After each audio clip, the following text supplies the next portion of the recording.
ahí pues hay amor. Edificamos familias, necesitamos del Señor. Él es el único que puede llenar nuestras vidas con amor.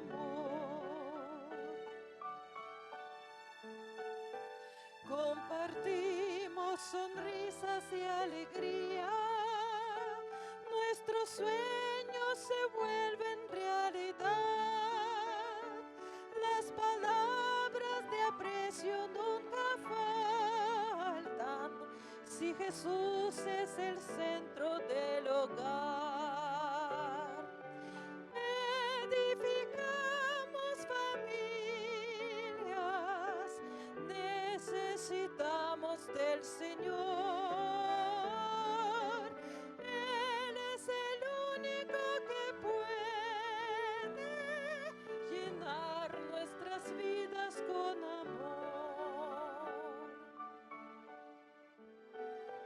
Tu iglesia, Señor, es la familia que nos une, alienta y da valor, de distintas naciones y colores, pero todos con una misma fe. Edificamos familias, necesitamos del Señor.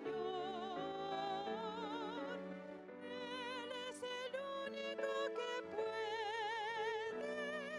llenar nuestras vidas con amor.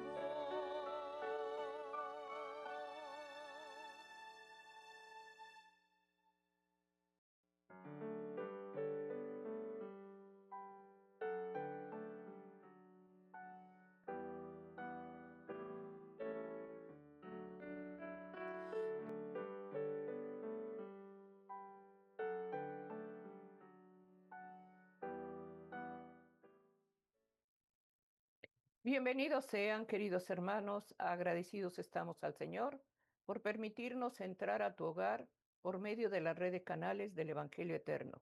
Ministerio de Oración, Sergio Huerta, Yolanda Huerta, te damos la bienvenida como matrimonio. Estamos llevando el hogar a través del culto familiar.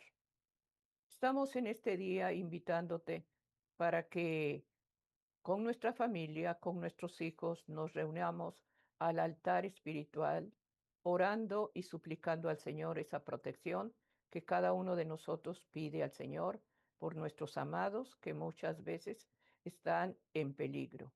Estamos llevando en este día la oración, suplicamos al Señor que Dios dé gracia en que cada día estemos de la mano de Dios, que edifique los hogares. Sean bienvenidos. Y a todos aquellos que por primera vez han sintonizado esta red de canales del Evangelio Eterno, como Ministerio de Oración, Yolanda y Sergio Huerta les da la bienvenida. Estamos llevando la oración. Suplicamos al Señor que la reflexión que se dará en la familia sea de bendición para todos. Para eso tenemos que buscar la presencia del Espíritu Santo, para que sea Él el que nos dirija, sea Él el que dé gracia y que cada palabra, que cada promesa que está en su palabra sea para edificación del hogar. Bienvenidos sean. Llevamos en este día el matrimonio y pedimos su bendición para cada uno de nosotros. Vamos a hacer la oración suplicando al Señor que lo que va a hablar con temor y temblor recibamos esa palabra para que edifique el hogar. Bienvenidos sean. Vamos a hacer la oración.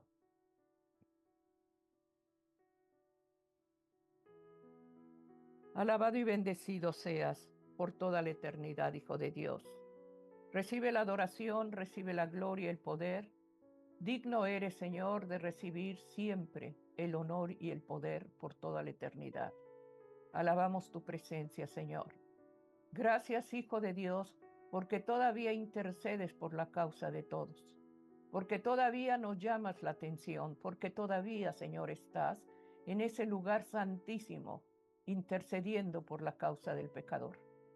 Gracias, Hijo de Dios, por tu sangre derramada, porque por medio de esa sangre, Señor, tú nos compraste, y no con oro ni con plata, sino con el poder de tu amor. Te doy gracias, Hijo de Dios, por ese sacrificio, por ese amor eterno. Gracias. Te doy gracias, Señor, por tu sangre sagrada, por tu sangre que costó, Señor mío, tu vida. Gracias. Aquí de rodillas agradezco la ayuda del Espíritu Santo que envía, Señor mío, para la iglesia, para edificación, para convencimiento de pecado, de juicio y de justicia. Gracias, Señor. Gracias, Espíritu Santo, clamamos tu presencia, clamamos, Señor, tu unción, clamamos, Señor, que tú nos dirijas, por favor. Dirige el ministerio de oración, las cadenas de oración, dirige el culto familiar, Señor mío. Aquí de rodillas suplicamos que no tomes en cuenta ninguna indiferencia, porque sabiendo hacer lo bueno no lo hacemos. Señor, perdona ese pecado de indiferencia y danos gracia para vencer esa debilidad espiritual. Ayúdanos, por favor. Oramos por nuestros hogares, por nuestras familias, y te pedimos con humildad que nos reconcilies, que des gracia en el hogar y en la familia, y que cada uno de nosotros seamos responsables, cada uno de nosotros entreguemos cuentas limpias a ti. Padre, ayúdanos. En el nombre de Jesús, pedimos tu bendición en este tiempo difícil y rogamos que tú edifiques, que tú des gracia en el culto familiar. Gracias, Señor, porque eres bueno, tu misericordia es grande. Amén, amén. Amén, queridos hermanos. Estamos en este día llevando el hogar, llevando la familia.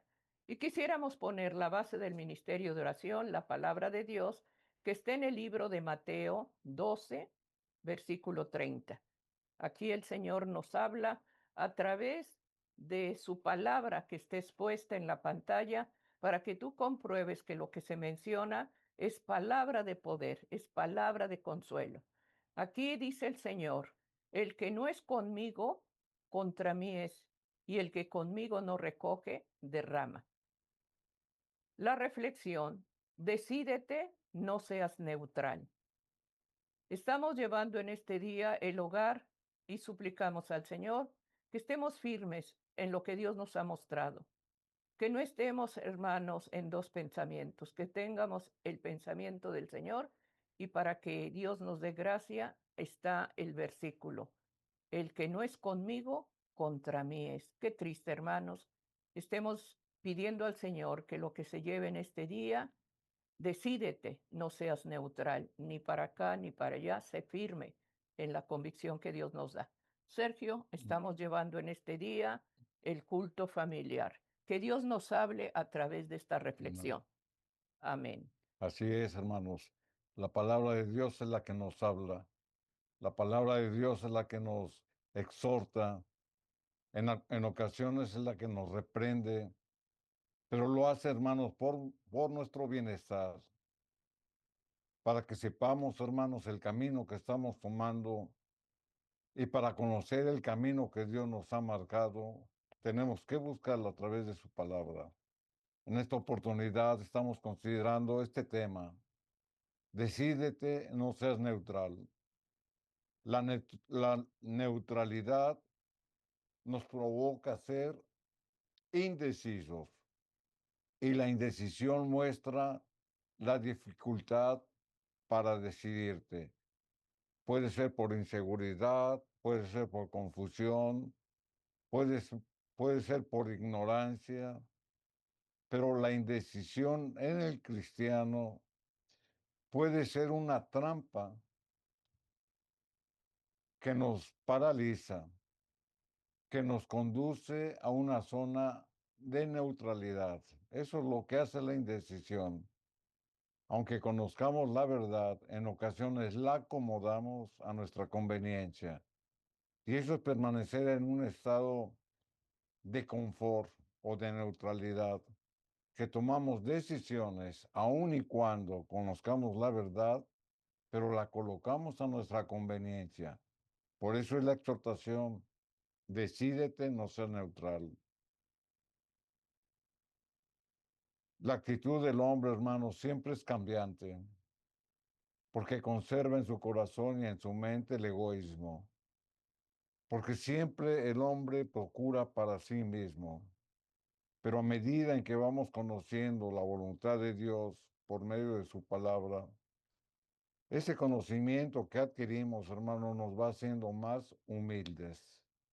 El hombre que tiene mucho conocimiento debe de mostrar un espíritu de humildad, porque la misma palabra es la que transforma su carácter, es la que transforma su corazón y basa el conocimiento de Dios y lo muestra con humildad, en pensamiento, en obra y en sus hechos. Por eso, hermanos, nosotros debemos de escuchar con claridad lo que la palabra de Dios nos dice y ser hombres, pero que tomemos decisiones, pero basadas en la verdad. Pero si asumimos una posición de neutralidad, entonces, hermanos, es un reflejo de que estamos indecisos, inclusive en nuestra propia fe. Hemos leído cómo nuestro Señor Jesucristo les decía a sus apóstoles que ellos deberían de estar del lado de la revelación que Dios les había dado a través del Evangelio y que no deberían de ceder a todas las doctrinas y a todas las enseñanzas de los fariseos que que al no aceptar a Jesús los alejaban de él. Aquí en San Mateo capítulo 12 y el versículo número 30, la escritura le dice, y aquí se está refiriendo a los fariseos que no reconocían la obra ni redentora ni salvadora y que lejos de aceptar, hermanos, lo que ellos veían con sus ojos de lo que Cristo hacía al transformar a la gente, en sanarla y en liberarla, ellos se oponían a él. Por eso Jesús da estas palabras: el que no es conmigo, contra mí es. Es decir, el que no permanece en mí, el que no es leal a los principios del Evangelio, está en contra de ellos. El tener una posición neutral, hermanos, es mostrar que nosotros hacemos a nuestra conveniencia lo que Dios nos ha mostrado, porque a veces lo obedecemos y a veces no. Por eso tenemos que decidirnos, o estamos de parte de Dios o estamos en contra de Dios. Por eso la Escritura dice, el que no es conmigo, contra mí es, y el que conmigo no recoge, derrama. En la fe, hermanos, que nosotros profesamos por el conocimiento del Evangelio que nos ha sido revelado, no hay territorio neutral. O sea, el Señor siempre nos dice lo que tenemos que hacer y lo que debemos dejar de hacer. Por eso nos dejó su ley sagrada, nos dejó 10 mandamientos de amor. La ley moral de Dios nos dice qué hacer, pero también nos dice qué no hacer. Pero esto no es una imposición, sino que Dios nos los deja para que cada uno en el libre albedrío que tiene y que le ha sido concedido por la gracia de Dios, decida, obedezco o no obedezco. El que no está enteramente del lado de Dios, porque no lo obedece, está enteramente de parte del adversario. El estar casi con Cristo, es decir, el permanecer en un terreno neutral, es estar completamente en contra de Cristo. O sea, no debemos de ser, hermanos, egoístas, no debemos de ser convenencieros, debemos de decidirte. Decídete a obedecer a Dios. Eso es lo que la palabra de Dios nos dice. El que conmigo no recoge, es decir, el que conmigo no vive el mensaje, el que conmigo no profesa mi fe, el que conmigo no obedece a la ley de Dios, entonces la palabra de Dios dice, derrama. Derrama, hermanos, significa oponerse a la verdad.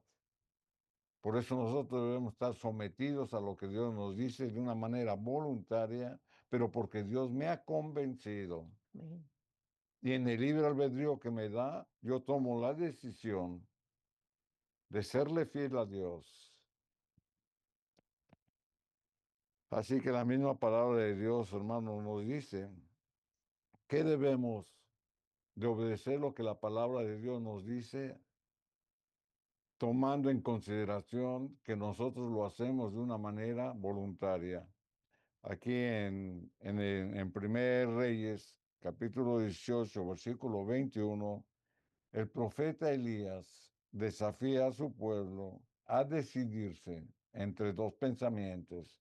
Y aquí nos habla del poder de la decisión, de salir de esa zona de confort, de neutralidad, y definir, hermanos, cuál es nuestra posición de lealtad o de estar en contra de lo que Dios nos dice.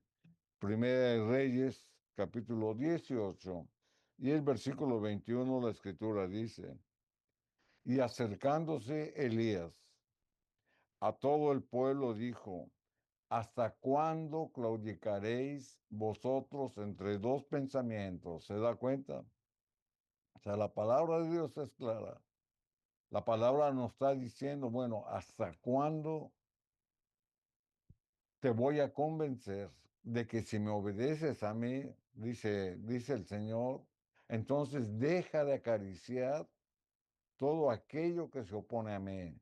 Y aquí lo maneja por el lado de los pensamientos. Es decir, decídete. Y luego la escritura lo dice: si Jehová es Dios, seguirle. Amén. Y si Baal, id en pos de él. Y el pueblo no respondió. Este mensaje lo da el profeta porque el pueblo de Dios se había contaminado con la idolatría, había introducido doctrinas extrañas y habían adorado a los Baales, a los dioses paganos. E inclusive les habían construido templos para su adoración. Y el Señor, por medio del profeta, lo reprende. Si estás del lado de Dios, quita toda imagen, quita todo ídolo y entonces decídete. Si estás de mi lado, haz una limpieza. Pero si estás del lado de los Baales, tú lo decidiste y vete con ellos. Pero ¿cuál fue la respuesta del pueblo? No respondió. ¿Por qué no respondieron? Porque en su actitud de callar mostraban su indecisión entre dos pensamientos o entre dos caminos espirituales. No solamente eran dos ideas, sino dos opciones, una de lealtad y otra de traición. Lealtad a tu fe o traicionas a tu fe. Traicionas a tus principios y por lo tanto traicionas a Dios. Por eso, hermanos, la neutralidad nace del orgullo que muchas veces se quiere ocultar, pero que se muestra con un espíritu lleno de codicia, de envidia y de soberbia. Aquí en Santiago capítulo 4, el versículo número 6, la escritura dice: mas Él da mayor gracia. Por eso dice: Dios resiste o confronta a los soberbios. Estamos leyendo Santiago capítulo 4, versículo 6. Es decir, el Señor muestra que a los que prefieren estar en una zona de neutralidad, el Señor los confronta porque están acariciando una verdad que proviene de Dios, pero que la contaminan con las obras del mundo, con los placeres del mundo, para satisfacer que su egoísmo y su orgullo. Y sigue diciendo la escritura, Santiago 4:6, y da gracia a los humildes. O sea que aquí hace una contraposición de los soberbios y de los humildes. Por eso decíamos que a mayor conocimiento que tienes, debes demostrar un espíritu de humildad. La escritura nos los dice: y da gracia a los humildes. El que es de de verdad humilde reconoce que depende enteramente de Dios, porque su corazón no está dividido, porque no hay una zona neutral, porque ya se decidió seguir a Cristo a pesar de las circunstancias adversas que a veces pasa uno. Y nos va convenciendo, hermanos, de que la neutralidad no han podido, no han aprendido mejor a ser humildes.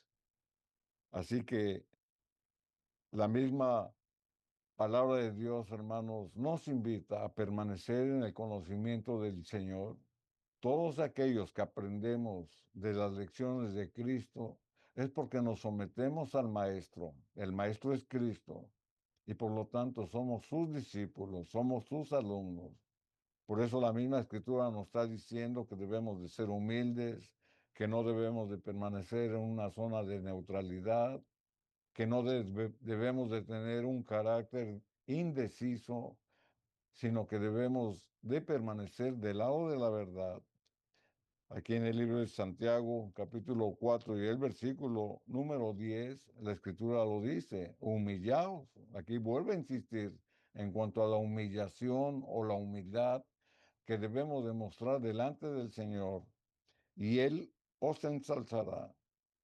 Primero es la humillación y luego es la exaltación. Amén. Primero el quebranto, después viene la restauración. Muchos quieren que Dios los levante, pero sin antes doblar rodillas. Entonces, ¿cómo el Señor te va a levantar de las necesidades que tienes si no has doblado tus rodillas en humillación delante de Dios? Queremos victorias, pero no nos arrepentimos. Queremos bendición, pero no obedecemos. Queremos gracia, pero no hemos sido transformados. Entonces, la misma palabra de Dios, hermanos, nos invita a ser leales y permanecer del lado de Cristo con mucha humildad, porque la Escritura nos lo está diciendo. Pero Dios, hermanos, dio gracia a los humildes, pero también resiste a los soberbios. Aquí en 1 Pedro, capítulo 5 y el versículo número 5, la Escritura lo dice. Igualmente jóvenes, aquí el apóstol le está hablando a los jóvenes o a los mancebos, sed sujetos a los ancianos y todos sumidos o sujetados unos a otros, revestidos de humildad, porque Dios resiste a los soberbios y da gracia a los humildes. El apóstol, hermano, señala la experiencia adquirida por el hombre de más edad, y esta debe de ser transmitida a los más jóvenes. Y todos, hermanos, se deben de sujetar unos a otros con respeto y con sano juicio. Por eso la Escritura nos llama revestidos de humildad. Los jóvenes se deben de someter a las experiencias vividas de la gente que tiene más edad. La gente que tiene más edad, hermanos, ha vivido más tiempo. Por lo tanto, ha tenido más experiencias, tanto positivas como negativas. Y en su experiencia, sometidos a la voluntad de Dios, ellos pueden aconsejar a los más jóvenes. Por eso es la exhortación del apóstol: estad sujetos los jóvenes a los ancianos, pero los ancianos también deben demostrar un espíritu de humildad, comprendiendo, tolerando que en ocasiones los jóvenes, hermanos, por su misma inexperiencia pueden caer en errores. Entonces, tanto el que da testimonio como el que lo recibe deben de tener un corazón humilde. Y luego la Escritura dice, porque Dios resiste a los soberbios, pero da gracia a los humildes. Aquí en el versículo número 6, 1 Pedro 5, 6, la Escritura dice, humillaos. ¿Humillaos quiénes? Tanto los ancianos como los jóvenes, bajo la poderosa mano de Dios, para que Él o se ensalce cuando fuere tiempo. El apóstol, hermanos, habla de la relación en humildad que debe de existir entre los no creyentes y entre los creyentes. Y Dios, y en el tiempo apropiado, dará la recompensa. Entonces debemos de ser tolerantes, hermanos, con aquel que apenas está conociendo de la verdad, pero que comete muchos errores. Y la gente que está más comprometida con Dios y ha tenido experiencias en su propia vida, las puede transmitir, pero no se debe de enaltecer, sino que con humildad debe de compartir para beneficio de los más jóvenes. Aquí en el libro de Filipenses, en el capítulo 2 y el versículo 5 y 6, la escritura dice, haya pues en vosotros este sentir que también hubo en Cristo Jesús. Y aquí nos pone el ejemplo supremo, nos pone el ejemplo de Cristo. Toda la vida espiritual del creyente se debe de centrar en Cristo, porque Él es ejemplo de unidad y de humildad. Así que, hermanos, todos nos debemos de someter al ejemplo de Cristo. Pero para seguir el ejemplo de Cristo yo lo tengo que conocer. Y solamente hay un medio de conocerlo a través de lo que Él dejó en este sagrado libro. Toda la historia de la redención, de la salvación, todo el ministerio terrenal de Jesús. Todo eso, hermanos, lo debemos de saber, de entender, de comprender, de vivir. Por eso la Escritura nos dice que debemos de seguir el ejemplo de Cristo, el cual, siendo en forma de Dios, no tuvo por usurpación ser igual a Dios. O sea, Cristo mostró humildad, pero también se sometió a la voluntad divina, hizo a un lado su divinidad y en su humanidad, hermanos, se hizo en forma de hombre, como usted y como yo, viviendo, sufriendo, padeciendo como un ser normal. Por eso nos pone el ejemplo de Cristo. Él se sometió, hermanos, a la voluntad del Padre y nosotros debemos demostrar humildad al seguir el ejemplo de Cristo y someternos a la voluntad del Padre. Filipenses capítulo 2, versículo 7, la escritura sigue diciendo, sino que se despojó o anonadó a sí mismo, o sea, despojó de su divinidad, no se ensalzó a sí mismo, sino que se sometió a la voluntad de Dios, tomando forma de siervo, hecho semejante a los hombres. Jesús se hizo semejante a los hombres para cumplir con su gran obra redentora. No implicó perder su divinidad, sino que la hizo a un lado, sino que voluntariamente en su humanidad se humilló hasta la muerte, pero de una forma voluntaria, convirtiéndose en un ejemplo de humildad y de obediencia. Así que, hermanos, permanecer en un estado neutral, tratando, hermanos, de ser indiferente a lo que la palabra de Dios nos está revelando, entonces es permanecer con doble ánimo, con doble pensamiento, como lo hemos dicho. Por eso debemos de tomar la decisión de escuchar lo que Dios nos habla, pero también seguir el ejemplo de Cristo. Aquí en el versículo número 8, Filipenses 2:8, la escritura dice, y hallado en la condición como hombre, se humilló. Ahí está. Él hizo a un lado su humanidad, su divinidad, y en su humanidad se humilló. ¿Por qué? Porque estaba en forma de hombre. Entonces, si Cristo lo hizo, nosotros lo tenemos que hacer, porque nosotros estamos en nuestra humanidad y en nuestra humanidad debemos de seguir el ejemplo de Cristo, tal como Él se humilló, hecho obediente.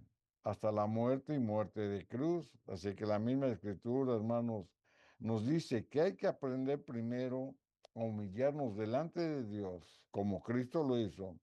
Y en esa humildad debemos de fomentar el mismo espíritu de Cristo.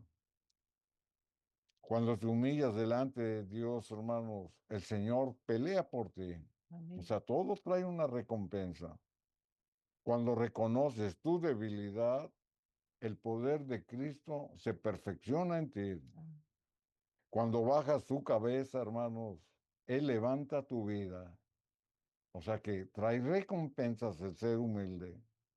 Por eso la meditación o la reflexión conforme a la palabra de Dios, hermanos, nos exhorta a no ser neutral, a ser humildes, pero también a tomar una decisión, a decidirnos. Y como el profeta se lo decía al pueblo, si estás de parte de Dios, obedece a Dios. Si estás de parte del enemigo, es tiempo para que te arrepientas. Decídete. La misma escritura nos dice, no seas neutral. Amén. Estamos llevando en este día como ministerio de oración la familia. Estamos llevando el hogar. Suplicamos al Señor que lo que Dios está hablando sea, hermanos, para edificación de hogares, de familias, para nuestra vida espiritual. Decídete, no seas neutral. La neutralidad nace del orgullo. La actitud del hombre es cambiante. Él acomoda las cosas a su manera.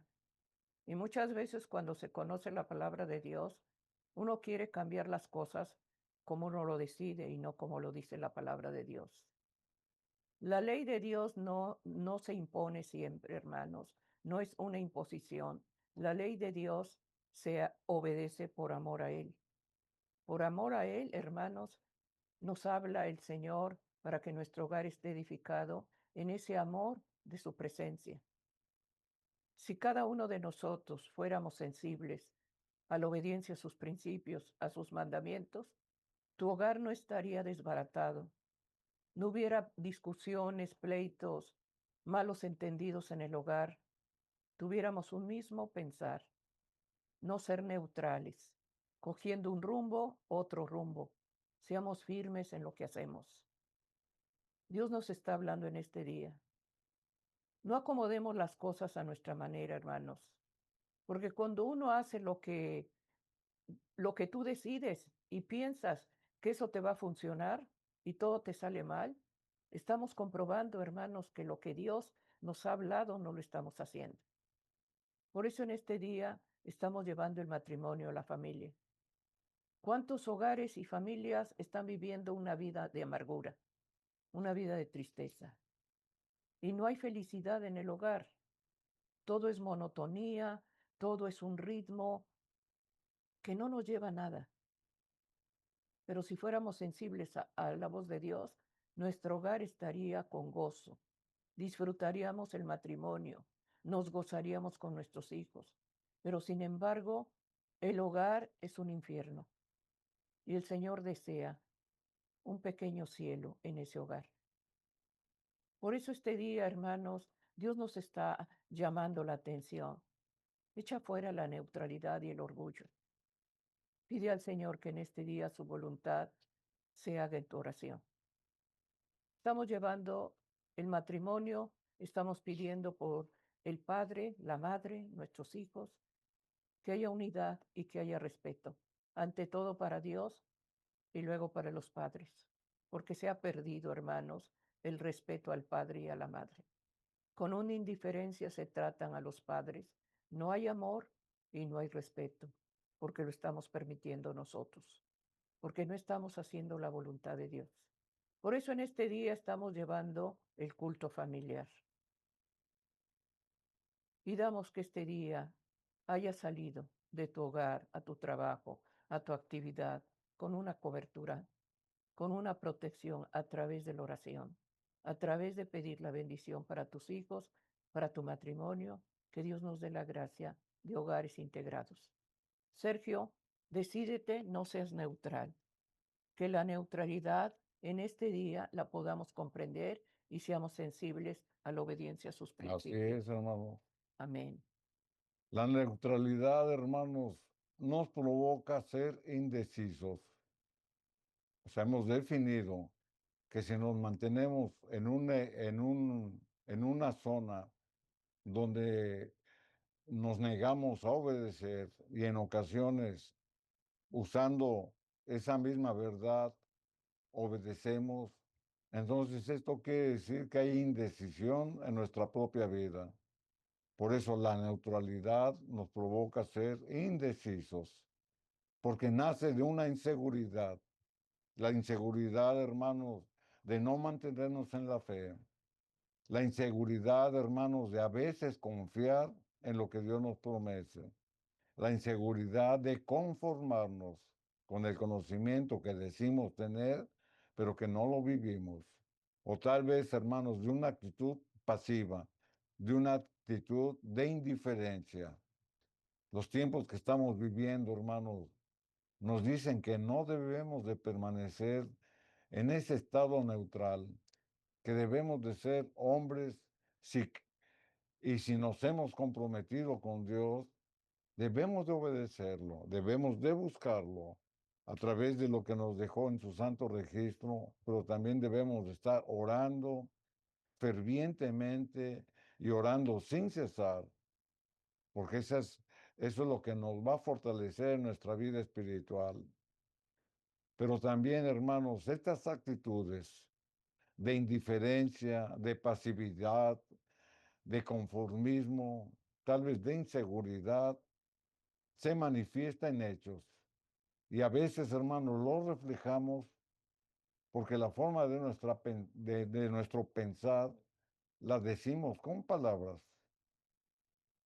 Cuando usted dice, yo puedo solo, en cualquier actividad, en cualquier plan, en cualquier respuesta o en cualquier situación en específica, cuando usted dice, yo puedo solo, con esa expresión, hermanos, usted está mostrando lo que lleva en su interior.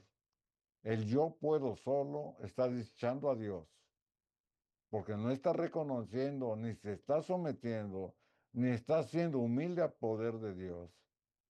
En lugar de decir yo puedo solo, usted puede decir con la ayuda de Dios, me esforzaré. Amén. Con la ayuda de Dios, daré este paso. Con la ayuda de Dios. No el yo puedo solo. O tal vez usted diga, es que así soy yo. ¿Eso de qué habla? De permanecer en una zona neutral o tal vez de conformismo. Así soy yo. Me equivoco y pues así soy yo.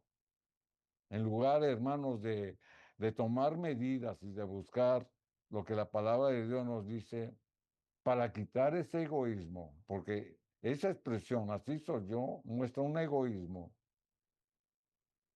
Usted quiere transmitir la conformidad que usted tiene a los demás. Entonces yo pregunto, ¿y dónde está su fe? Mejor diga, así era yo y ahora estoy tratando de ser semejante a Cristo, porque lo hemos leído. O simplemente, hermanos, por no pedir perdón. Muchos ofenden, lastiman, causan daño a los demás, pero por su mente no pasa ni siquiera el disculparse. ¿Y eso de qué habla? De que no hay arrepentimiento en su corazón, de que usted deja que las cosas se quieran arreglar por sí mismo. Ya se le va a olvidar lo que yo hice o lo que yo dije, con el tiempo va a pasar. Esas actitudes, hermanos, son irresponsables, porque como creyentes, como cristianos, nos debemos de someter a lo que la palabra de Dios nos dice. Pero tenemos que irnos a la Biblia, porque la Biblia es la que nos va a ministrar. Vamos a ver el ejemplo de Faraón, cómo él tenía, hermanos, también esa indecisión por dejar de ir al pueblo de Dios y dejarlos ir libres. fuera de la esclavitud de Egipto. Vamos a ver parte de ese pasaje cuando Moisés y Aarón se presentan ante Faraón y le dicen que deje ir a su pueblo. ¿Cuál fue la respuesta del Faraón? Vamos a ver aquí en el libro de Éxodo, en el capítulo 5 y el versículo número 2, la escritura dice, y Faraón respondió, ¿a quién? A Moisés y Aarón. ¿Quién es Jehová? Ahí va una primera respuesta o cuestionamiento que él mismo conocía, porque él conocía quién era Jehová, para que yo oiga su voz y deje ir a Israel. Yo no conozco a Jehová. Ahí viene una mentira. O sea, primero muestra un espíritu de indiferencia y lo niega. Después viene una mentira. Yo no conozco a Jehová. Y después viene, hermanos, tratando de justificar su acción. Él lo dice, como no lo conozco, yo tampoco voy a dejar salir a su pueblo. Ahora bien, Faraón, hermanos, sí conocía al Dios de Israel, sí conocía a Jehová, porque su padre y su abuelo permitían que los hebreos salieran al desierto, aunque estaban cautivos, les permitían que salieran al desierto a adorar a Jehová. Y Faraón, desde su niñez, sí conocía a Jehová o había escuchado a Jehová, porque su propio abuelo y padre les permitían salir a adorar al desierto. Pero, sin en cambio, Faraón simuló ignorarlo, porque se sentía superior a cualquier Dios, o simplemente se niega a obedecerlo o a reconocerlo. Pero luego, hermanos, tiempo después, viendo el poder de Dios después de las 10 plagas, entonces ahí cambia su actitud. Por eso decíamos, él estaba en una zona neutral de indecisión.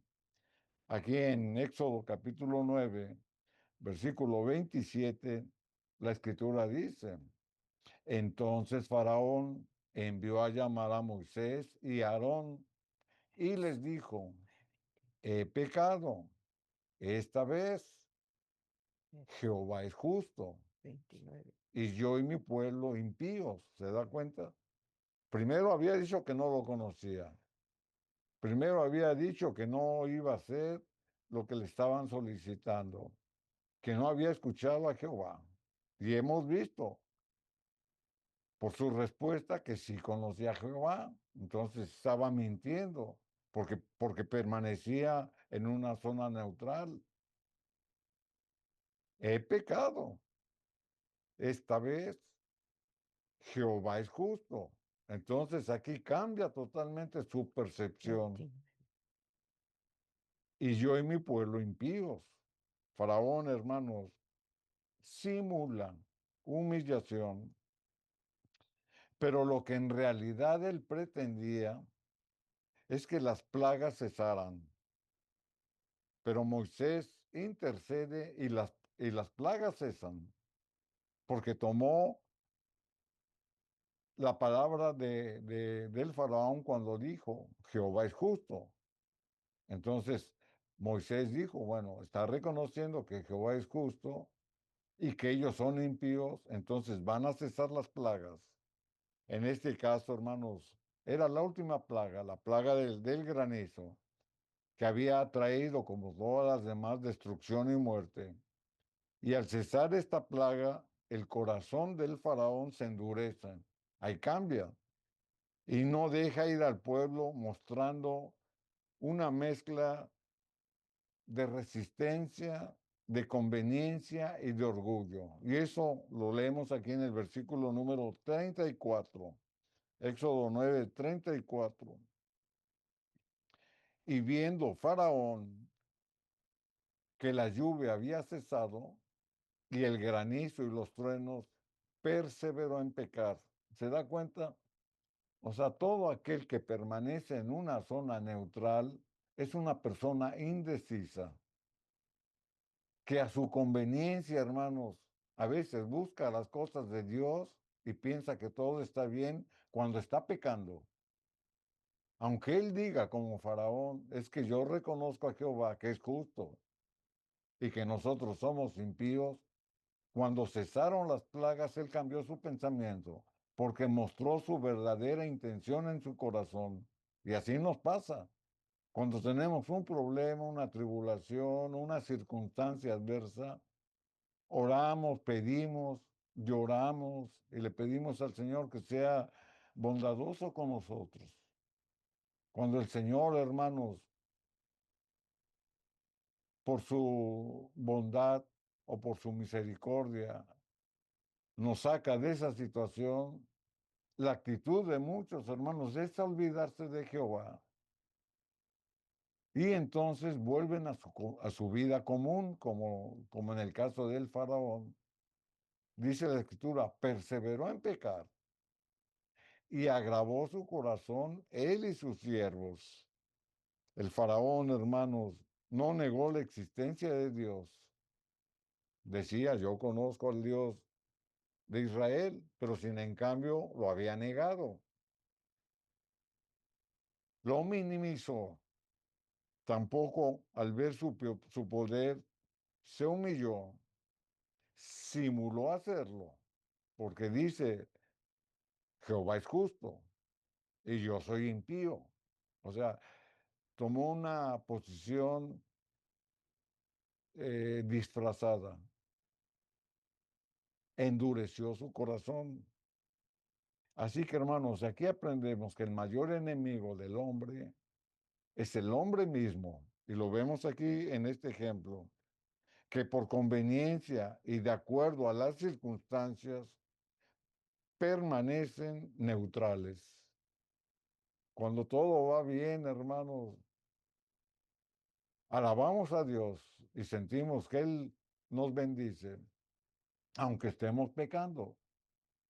Pero cuando hay un problema, entonces uno piensa, voy a dejar de pecar y Dios me va a bendecir. Y Dios, como no falla su promesa, lo bendice. Pero su corazón, hermano, no se transforma, sino que sigue pecando. Y es lo que le pasó a Faraón. Entonces, no seamos neutrales. Como decía el profeta Elías, si Jehová es Dios, seguirle. Si Baal es tu Dios, ven en pos de él.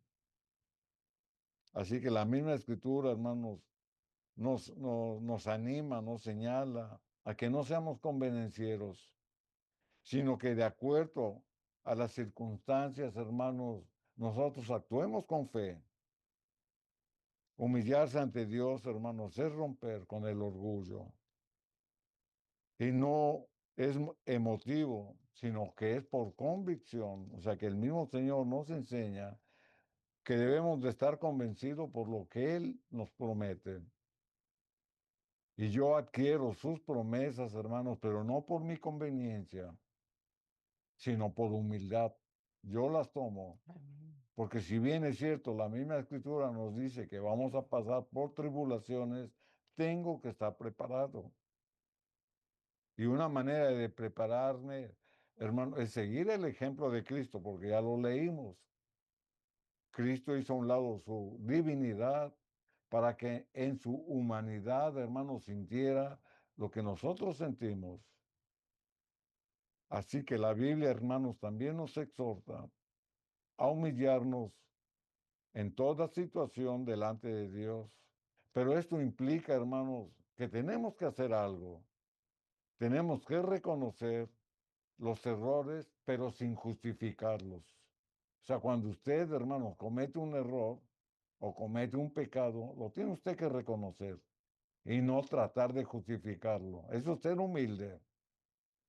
Cuando usted, hermanos, pide perdón, usted se está humillando, primero delante de Dios, luego reconoce su falta y la trata de restaurar al que ofendió. Pero también, hermanos, nosotros debemos de obedecer la ley sagrada de Dios, pero por convicción. Estas actitudes, hermanos, las vemos reflejadas en David. Y aquí vamos a tomar el ejemplo del salmista.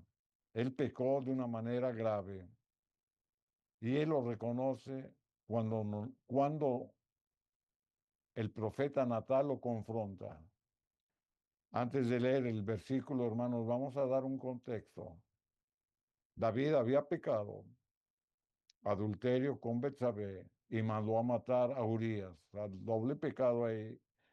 Él estuvo todo un año en su palacio, viviendo, según él, tranquilamente, pero su conciencia lo acusaba, porque le recordaba que había ofendido al Dios de los cielos. Y después el Señor le dio la oportunidad para que él se quebrantara, para que él se humillara, pero sin en cambio permaneció tratando de justificar las faltas que había cometido. Y el Señor le manda al profeta Natán, y Natán le relata una historia de un hombre rico que tenía muchas ovejas y de un vecino suyo, un hombre humilde que tenía una sola oveja. Y cuando el hombre rico recibe a un forastero, dice que le hace una fiesta en su casa, porque en aquel entonces el recibir a gente forastera se les recibía en casa y se les daba que comer. Sin en cambio, este hombre rico, hermanos, en lugar de tomar una oveja para alimentar al forastero, toma la oveja, la única oveja del vecino, y la sacrifica para darle de comer al forastero. Y entonces Natán le revela o le relata esta historia a David, que era el rey, y David, hermanos, se enfurece y dice, el que tal hizo es digno de muerte. Y vamos a leer parte de esa historia tomando el contexto que la misma Biblia nos ha relatado. Aquí en 2 de Samuel, capítulo 12, y el versículo número 9, la escritura dice, ¿por qué pues tuviste en poco la palabra de Jehová? ¿Quién está hablando? Natán. ¿A quién? A David. Haciendo lo malo delante de sus ojos. A Urías, Eteo, heriste a cuchillo y tomaste por tu mujer a su mujer y a él mataste con el cuchillo de los hijos de Amón. O sea, los amonitas fueron los que mataron a Urías, pero David había ordenado que dejaran a Urías solo, sin protección, para que los amonitas lo mataran. Entonces David no lo mató directamente, pero David lo mandó desprotegido para que lo mataran. Entonces David se hizo cómplice de ese asesinato. Y es lo que le está diciendo el profeta. El juicio que él había dado al hombre rico, que tenía muchas ovejas, pero que tomó la única oveja del hombre pobre, David dijo, el tal es digno de muerte. Y Natán le dijo que ese hombre y ese juicio era el mismo David. Sin en cambio, la reacción de David fue la de humillación completa cuando es descubierto, que lo llevó al arrepentimiento. O sea, él tuvo un arrepentimiento genuino. Aquí en 2 de Samuel, capítulo 12, versículo 13, la escritura lo dice.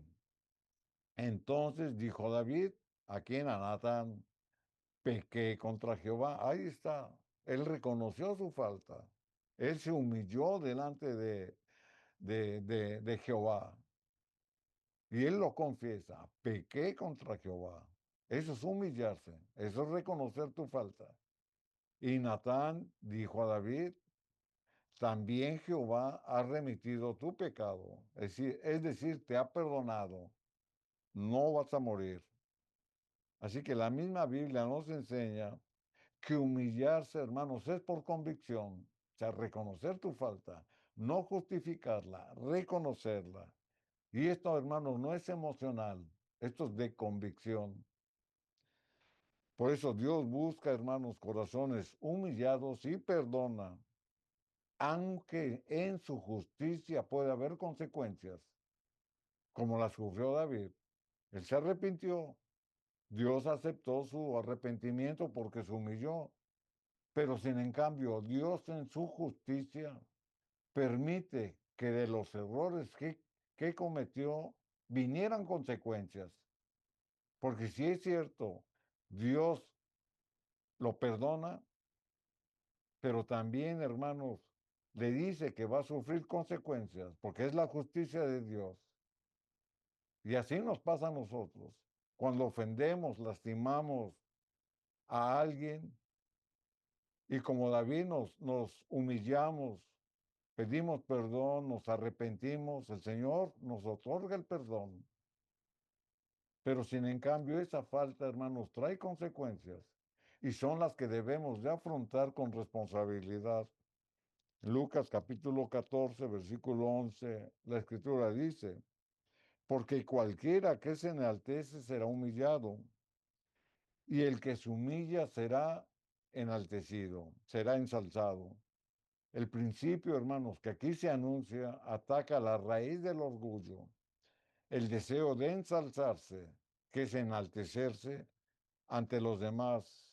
El orgullo, hermanos, es junto con el egoísmo la raíz de todo pecado. Pero el que se humilla, el que quebranta su corazón y reconoce sus faltas y debilidades, será enaltecido, porque Dios lo ha perdonado, porque se olvida de sus intereses personales, porque un hombre, hermanos, que toma decisiones por convicción y no permanece en neutralidad, Dios lo apoya, porque se basa en la obediencia a su ley.